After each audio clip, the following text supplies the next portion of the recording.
Yo, what's good, YouTube? Welcome back to the channel, guys. So in today's video, man, we're gonna be talking about the Lakers' very first preseason game against the Phoenix Suns, man.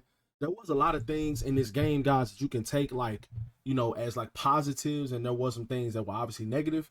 But overall, man, I do think that the Lakers have a lot of good things working in the right way for them. I'm gonna talk about some things in today's video about like DeAndre Ayton's defense, how good Austin Reeves looked in the first half or the first three quarters that he played, how fluid he looked with his handle and stuff like that, and some of the other role players, man. But before we hop into the video, guys, y'all be sure to drop a like, man, on the video and subscribe to the channel, guys. Lakers basketball is back, guys, so we will be giving you guys consistent uploads and consistent YouTube live streams and stuff like that, man. So let's go crazy. Y'all be sure to drop a like on the video. But so from today's game, guys, what I seen, man, what stood out to me the most, guys, was how Austin Reeves, first off, let's start off with Austin Reeves. Austin Reeves, in my opinion, guys, he just looks so fluid. Now, obviously, this is preseason. You don't want to overhype a lot of things, but you know, things that flash off the screen to you, like, you have to talk about those things. And Austin Reeves looked absolutely phenomenal. I mean, he looked phenomenal, man. His handle was great. He was on point. He was on balance. He looks a little bit more burstier, if that makes sense. I know that's not a word, but that makes sense to you guys. And he was just so fluid and so smooth. You know, he was drawing fouls really, really smoothly. He wasn't losing the ball. He actually played point guard tonight because there was no LeBron and there was no Luka. So he was bringing the ball up the court a lot, initiating the offense. He was great. He throwing some great passes. He wasn't getting cooked on defense. And yeah, man, Austin looked absolutely phenomenal. Now, the player that stood out the most to me tonight, and I probably should have talked about him first, was Jared Vanderbilt. Jared Vanderbilt, JJ Redick has him back in his original position when it comes to defensively guarding the perimeter, putting pressure on guards coming down the court, guarding the perimeter, on chasing the guys around screens, just being an absolute pest in the pick and roll defense, and just he was just phenomenal tonight, bro. He had a couple steals. He altered a lot of shots to make guys like throw bad passes, and other guys got some really good steals.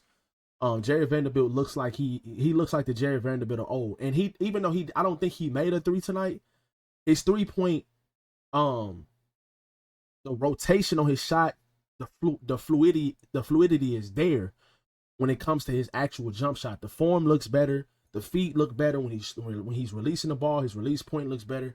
Everything looks better. Now, obviously, guys, this is the very first preseason game.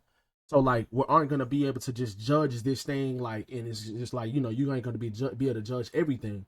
But from this preseason game, Jared Vanderbilt looked a lot better than what he did last season, because basically he's back in his regular position to where, like, he can guard guys on the perimeter now. He doesn't have to guard other centers or just be down low in the paint trying to play the five, which I don't think he was terrible at, but, like, for his size, that's not what he does. So, Jared Vanderbilt looked very, very good tonight, and to me, he stood out the most. Defensively, he was absolutely amazing on Devin Booker, and he was giving him a hard time. He took the ball away from him a couple of times, and I absolutely love what I seen out of Jared Vanderbilt. Now, DeAndre Ayton, man, offensively tonight, I felt like it was a couple shots that he definitely will make those shots. I'm not worried about him missing those couple shots closer to the rim. On offense, I'm not worried about that. That's another reason why I'm glad JJ has these guys playing some pretty decent minutes right now in the preseason. Like, DeAndre Ayton even came out in the third quarter and played. I thought he was just gonna play the first half and just sit down for the rest of the game.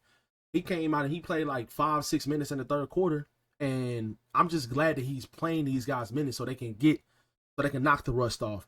They can get into game shape. They can play against other competition and things of these nature. Like, these role players are going to be the main guys that we really need in order for this team to be anywhere near a contender this season and trying to, like, go deep in the playoffs and make a championship run.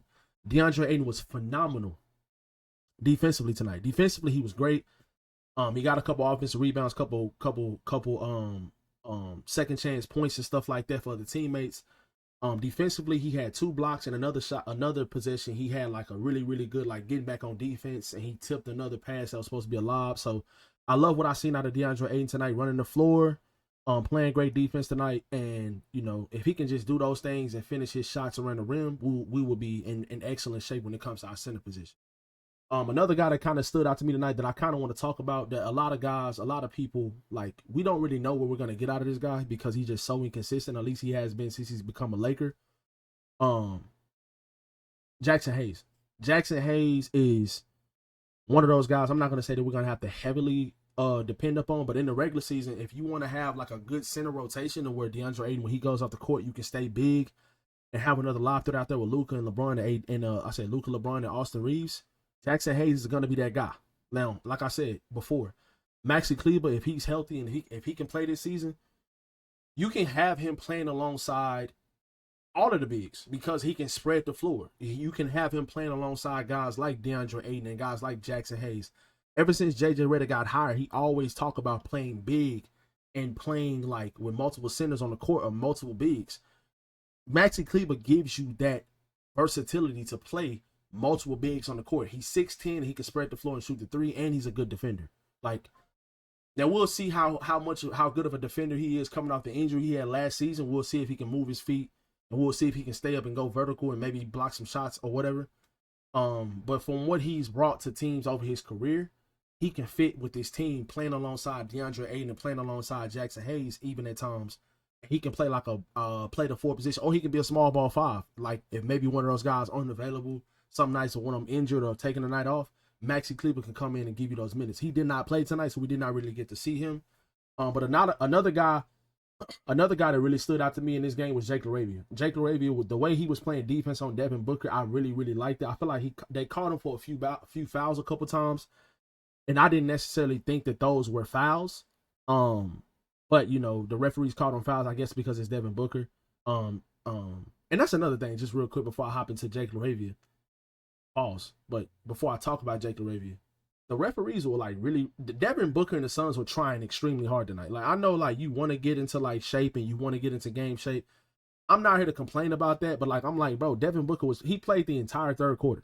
I'm like, he was playing against guys that was like the Lakers, like 3rd string and 4th string players. And I'm like, bro, what if you get up, like, what if you get injured or something? Like, bro, go sit down. And he was out there trying. He was like getting buckets. He was going to the rim. So it's kind of funny to me, but it is what it is. But Jake LaRavia, guys, in my opinion, I do think he's going to be a very important player on this team this year. If the Lakers don't go trade for another 3-and-D type of wing, like an Andrew Wiggins, like we talked about on the channel over the last couple of months, if they don't go trade for a prototype like Andrew Wiggins, Jake LaRavia is going to play a big part on this team, and I do think that he can do that. The way he was finishing at the rim, I think he shot like 4 threes and he made 1. His jump shot is extremely fluid. He has a very, very good release, high point release. And like I said before, the way he was playing defense on Devin Booker, I absolutely loved what I seen from him. He was not getting blown by. He was sitting in the chair. He was staying in front of the ball. He was playing defense with his hands up. And like I said, they called a couple fouls on him, but I don't believe those were fouls. Now, that's another thing about Jackson Hayes, guys. He did it a couple times tonight. He had to play the game. He had like a lob dunk on Devin Booker that was absolutely insane. So definitely look that up because that was crazy. But we know Jackson Hayes can bring that to the team. The thing with Jackson Hayes is, are you going to be able to play defense without your hands? The first play of the game when Jackson Hayes came in the game, he fouled. The very first play of the game, I was like, well, we might be back to the same Jackson Hayes. The very first play of the game, bro, he fouled. So I'm like, bro, like, it's just, if he can get rid of those bad habits of fouling so much and just be solid defensively with his athleticism and his size. And he said he gained a little bit of weight this offseason, like healthy weight. He put on a little healthy weight to try to like not zap his athleticism, but not get like bullied in the paint and moved around a lot, which I actually like that. I'm glad he did that, and I'm glad that he addressed that to the media. But we'll see. But so far in the first preseason game, I like what I've seen from those 4 guys. And I like what I see, what JJ is asking of these guys over the media the last couple of days, watching the media day, listening to some of these guys' interviews. Obviously, Luka, LeBron, and Marcus Smart did not play tonight. And they probably won't play the next couple games, but I think the Lakers have like 6 preseason games, so we'll see what they do with those. But actually, I think they only have like 5 preseason games, but it's something like that. We'll see what they do. But I am hoping that Luka and LeBron play some preseason games, and they can get into some type of rhythm before the season starts, because Golden State and Minnesota is the first 2 games of the season, and those are going to be two really good teams. So Let me know how you guys feel about it in the comment section below, man. If y'all did watch the preseason game tonight, y'all let me know how y'all feel about the team, what y'all noticed, what y'all didn't like, what y'all did like. And yeah, man, those are the four things I liked about the guys I seen in today's very first preseason game. Hope you guys enjoyed today's video, man. If y'all do, y'all be sure to drop a like and subscribe to the channel, man. I appreciate you guys for watching. I'll catch you guys in the next one. Peace.